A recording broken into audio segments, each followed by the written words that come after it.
आज हम बात करने जा रहे हैं उस मुद्दे की जो एक बार फिर देश भर में बहस का विषय बन गया है, जातिगत जनगणना यानी कास्ट सेंसस। आचार्य प्रशांत ने हाल ही में इस मुद्दे पर बड़ा बयान दिया। उनका कहना है कि जब तक हमारे पास सही और सटीक आंकड़े नहीं होंगे तब तक नीतियां सिर्फ अंदाजे पर बनती रहेंगी और उनका असर भी अधूरा ही रहेगा। आइए सुनते हैं क्या कुछ कहना है। Caste census simply means collecting more data, authentic data, and data in itself is neither forward nor backward, good nor bad. It depends on what you want to, what you intend to do with the data. If you want to identify the marginalized groups in a better way, so that more accurate and more efficient policy making can happen.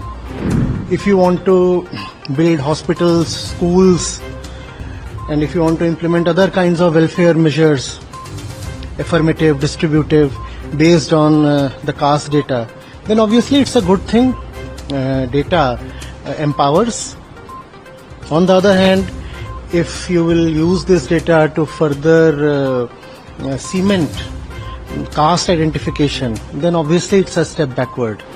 We will want to know how the marginalized groups have done in terms of education, in terms of prosperity, in terms of mobility, in terms of ownership of wealth, in terms of gender equality. We'll want to know these things.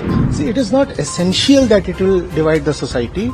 आचार्य प्रशांत ने साफ कहा कि जातिगत जनगणना कोई विभाजन की साजिश नहीं है, बल्कि ये एक जरिया है समाज की सही तस्वीर सामने लाने का, ताकि जो पिछड़े हैं, वंचित हैं, उनके लिए नीतियां सटीक और कारगर बन सके। तो सवाल बड़ा है, क्या जातिगत जनगणना से सचमुच बेहतर नीति निर्माण होगा या फिर ये समाज को और ज्यादा बांटेगा? तो